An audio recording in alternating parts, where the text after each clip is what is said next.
Let's try that again. I just was kicked out for some unknown reason, but my name is John Biggs. Glad to be here on Mobile Mondays.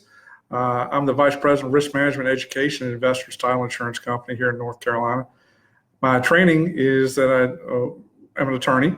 I was in private practice in Durham, North Carolina for 22 years prior to coming to Investors 7 years ago. During that time, I closed a bunch of deals, both residential and commercial. I'm also a licensed broker and a BIC.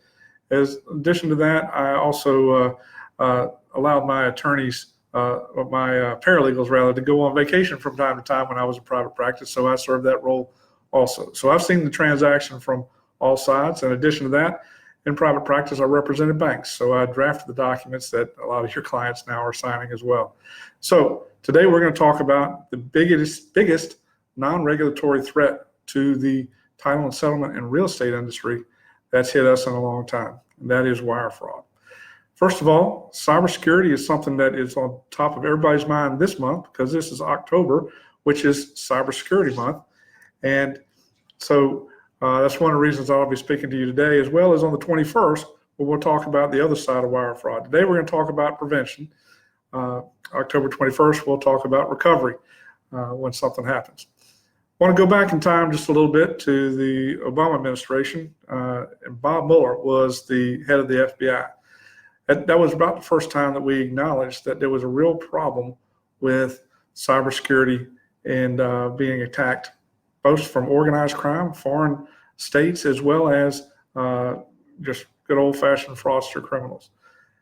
At that time, he made a speech. And in his speech, he said, there are only two types of companies in this world, those that have been hacked and those that will be hacked. And later on in that speech, he went on to say, unfortunately, those two groups are merging into two new groups, those that have been hacked and those that will be hacked again. That being said, he did not say this was a prediction. He said it was a promise. That promise is coming to fruition because we live in a target-rich environment. And the law of averages are that sooner or later, we'll be that target. What we want to talk about today is making us a harder target to hit. There's so many people out there that just rely on pure luck in terms of cybersecurity, but y'all are real estate professionals, and you're tuning in today to learn about this, to better protect yourself, your business, your clients, your customers, and quite honestly, protect that ever elusive deal that you don't want to have fall apart. Now, bank robbery is what we think about when we think about good old-fashioned crime. All the police dramas were about bank robbery. Well, the average bank robbery takes home about $3,800. The average wire fraud in a real estate transaction trumps up to $129,800. That is a 3,400% increase. And guess what? You can do this from anywhere. You can do it from, if you're a cyber criminal, you can do it from any part of the globe, any part of the day. And all you got to do is have a little information in order to get into somebody's head. Now, there are limits to what the bank robber can do. There's only certain banks within their radius of being able to get to during that day. That's not true for wire fraud. Additionally, there's only so much money that a bank robber can carry out of a bank. That's not true for wire fraud because it's transmitted digitally. Now, in our state, we often have hurricanes. We had one flirting with us just a week ago that didn't quite make our coast. But I tell you, somebody says that there's a storm brewing off the coast of Africa, and everybody here runs out and clears the shelves in the grocery store of bread and milk. Well, I wish that we had the same, maybe not overreaction, but same reaction to response for preparedness when it comes to cyber fraud. Now, there are a few things that I want to tell you about that. One is that wire fraud generally happens in a real estate transaction because somebody has compromised an email. Unfortunately, most of these things are really people using free email addresses, which are easier to spoof and easier to hack. And on top of that, our password protections are really bad. Most of us use passwords that are easier to guess. So let's talk about how to stop that. We recommend 3 steps, and we've got materials that are available on our website. I'll share this with you if I can get this in the frame. This is wire, what I require every time. We recommend that every real estate transaction take 3 steps. And I'm going to tell you that every piece of wire fraud that affects one of our providers one of our attorneys, one of our agents, in over 33 states in which Investors Title operates comes across my desk. 9 out of 10 of them, or even greater than that, could have been stopped if all 3 of these steps have been followed. The first is proper identification. I want you to think about these 3 steps and recommend them to both your clients as well as the attorneys with whom you work. First, proper identification. We know that the criminals, the cyber criminals, don't profit by starting a fake transaction in these wire fraud situations. So where do they enter the transaction? After it's already begun. Common sense, right? So proper identification is going back to the beginning of the file, the very first piece of communication you have with somebody in the file, identifying the right parties to talk to, both phone number, email address, etc. Identify that person and note it going forward. Not simply going back to the most recent email in the email chain, which is what we tend to do and tends to lead to our downfall. Got to have proper identification. Go back to that original correspondence to find out who the true legitimate party is. The second thing is verbal confirmation. Before a wire is sent, call that person who you properly identified earlier in the transaction. Recommend that your clients do not wire money to anyone without making a call and talking to the legitimate person. They call, they verify the wiring instructions on where to send before they do it, and using that proper identification. Now, when they call and verify it, we're talking about not doing an email. We have invented the least secure form of communication that man has ever invented, and we have decided as a culture to transmit our most desperate, deepest, darkest secrets through that means of communication. Now, some of those secrets can be damaging and some can't. The wiring instructions certainly can be. So for effective wire fraud prevention, you need to call and verify just as Alexander Graham Bell intended. If that means there's a game of phone tag involved, it means that there's a game of phone tag involved. The third step, so we got proper identification, verbal confirmation. The third step is delivery verification. Now, in the old days, when I was in private practice, we'd send a wire, we'd stick the wire confirmation sheet in the file, and we move on to the next file. We knew that we had a Fed tracking number. We knew it was going where it needed to go. Things have changed. Now, we certainly recommend this third step where you call and make sure the wire got where it was supposed to go. Make sure that it was properly delivered. Most everybody has online banking now and can check pretty easily. I know the cyber criminals have online banking and can move the money really fast. So calling to make sure it got there. When you're talking about payoffs, the attorney should be double checking the payoffs to make sure that they were received.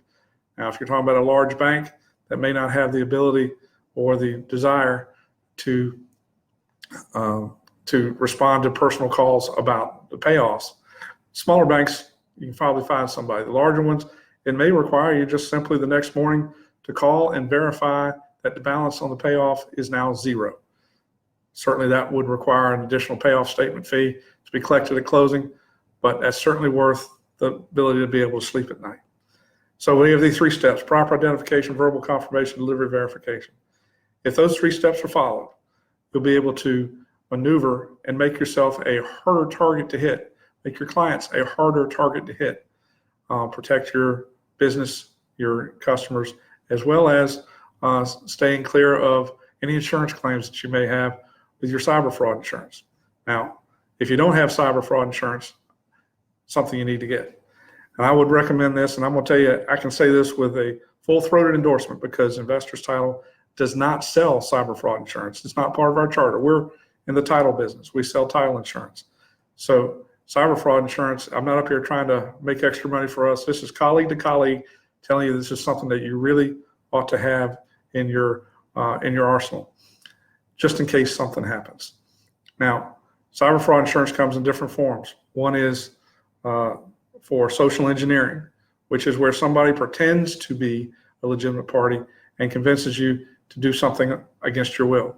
The second is a cyber breach, where information is lost. The third is for when money is stolen. Now, information, if a cyber breach, when information is lost, you are in a situation where they can use that information to get multiple frauds. Now, I've heard a lot of realtors tell me that they're out of the wire fraud, out of the wire instruction business. They don't send wire instructions to anybody. But that does not mean that you are not capable of having your email spoofed, communicated with your client, and they pretend to be you and send them wiring instructions. They're going to pull you into this deal one way or the other, because that can happen whether your email is hacked or if your client's email is hacked and they see emails from you. They can gain all sorts of information like the date of the closing, the address, the buyer, the seller, the time of the closing, how much money they need. Imagine if they just had one email that included the settlement statement, how much information they would have in order to sound legitimate. A few protections that you need to do to protect against that happening. One is use encrypted email. Encrypting an email is like sticking it in an envelope such that prying eyes cannot see it, because without that, it is nothing but a postcard. However, this postcard can be seen not just by the mailman and the people in the mail truck and the post office, but it can be seen by a lot of people that have the digital ability to look at that file. So encrypted email is a must. If you don't have encrypted email, I recommend you get it shortly. The second is strong passwords. Having a password that is complex, and by that definition, the American Land Title Association and NIST has said a complex password is at least 8 characters with upper, lower case letters, as well as a number and a special character somewhere mixed in there. It doesn't have to be 8 characters. It has to be at least 8 characters. It needs to be changed at least every 3 months. Now, if you're like me, I got enough daggone passwords. However, if the password's complicated for me to remember, it's even harder for a hacker to guess. The most used password in America right now is password 123. And when they started making you put a special character in there, for some reason, everybody believes that the special character needs to be an exclamation point at the end of their password. So password 123 exclamation point is now the most popular password in the world. That's not very good. Other people use their birthdays, their cat's name, their dog's name, the year they graduated from high school, all these different things, all of which can be found for free on your Facebook page. And I know you're all on Facebook because we're there today. So strong passwords changed frequently is certainly important. The next thing is to have a multi-factor authentication wherever that's available. And believe me, it is available at most email clients.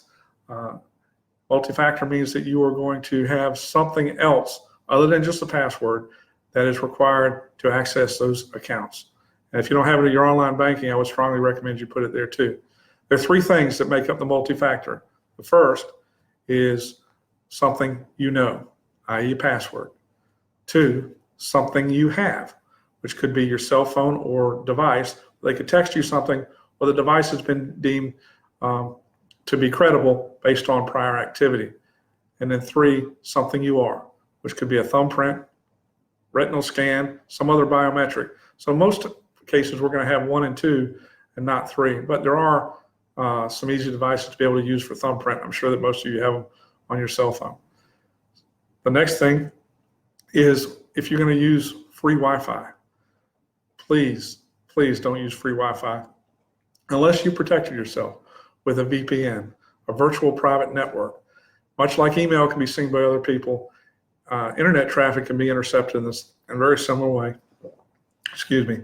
And a virtual private network, much like putting an email in encryption such that nobody can see it, putting it in an envelope, the VPN creates a dedicated portal between your device and the server such that nobody can touch it along the way. Now, it doesn't legitimize the endpoint. If you go to an illegitimate website, that doesn't help. But getting there, nobody's be able to steal it along the way. So a few things that I want you to do. One is wire, what I require every time. Proper identification, verbal confirmation, delivery verification. You do those 3 steps. These things here are little pamphlets are available on our website at invtitle.com/wire. And with that, you'll see this fill in the blank little device to attach to every wire that goes out. You got proper identification, verbal confirmation, delivery verification. All that information to be completed on this form such that you have a record of it. Coincidentally, this makes sure that the process is followed every time, and it's also this information the FBI is going to ask you about when something goes bad. So those are the things about wire. The protection we discussed. having cyber fraud insurance, encrypted email, complex passwords, multi-factor authentication, virtual private network. All those things should be considered in terms of your routine, simple protection. The last thing I want to share with you is education. That's what we're doing today. And I want you to also share education. At our website, invtitle.com, we have created consumer-facing education as well as attorney-facing education and realtor-facing education to help with this process. On the consumer side, I will tell you that we as a society can make a video of a cat dancing go viral. We need to make education for protection on real estate transactions go viral as well. On that website at invtitle.com/fraud. It's invtitle.com/fraud. We've got information, handouts to give your customers, videos from American Land Title Association, from the National Association of Realtors, from the FBI. We've got videos from television stations all over the country where people have been victimized by wire fraud. If your customer goes to that website, reads one page, watches 1 2-minute video, they don't have to look at all of it, but if they do any one of those little things in 2 minutes, they could save their life savings. That's a worthwhile investment in time.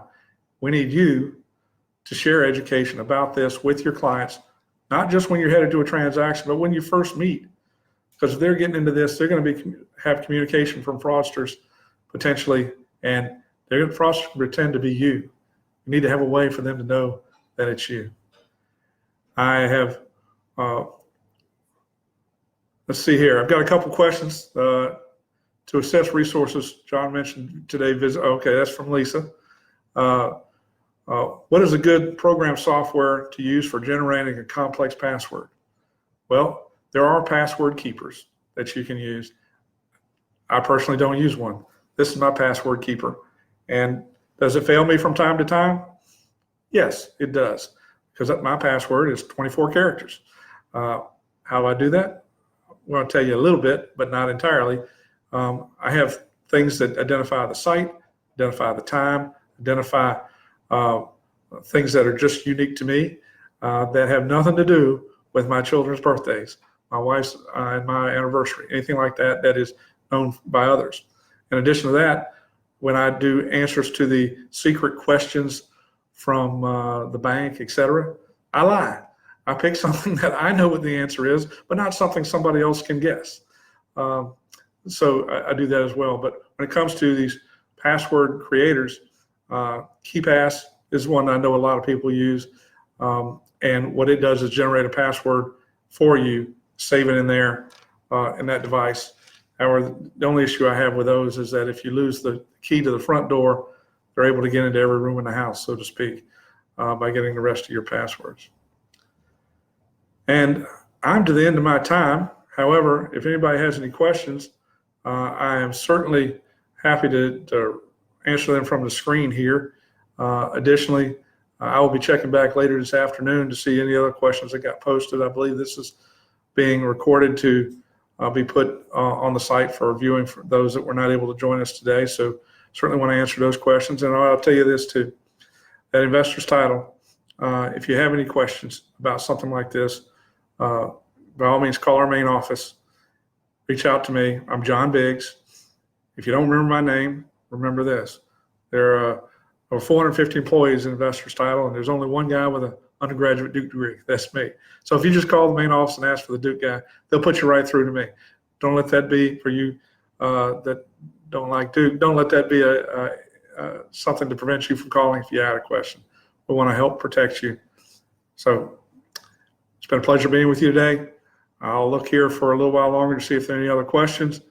And good luck to everyone. Be safe out there. Inform your customers, inform your clients, and remember, cyber fraud insurance, encrypted email, passwords, MFA, well, that's multi-factor authentication, a virtual private network, and then before a wire is sent, drill into their head, proper identification, verbal confirmation, delivery verification, and you'll live to fight another day. Thank you all. I look forward to talking to you on the 21st. We're going to talk about what happens when it all goes wrong and you have to get the money back, which is not an easy process, but we're going to tell you the quickest and fastest steps to follow to give you the best chance. Thank you very much. Have a good day.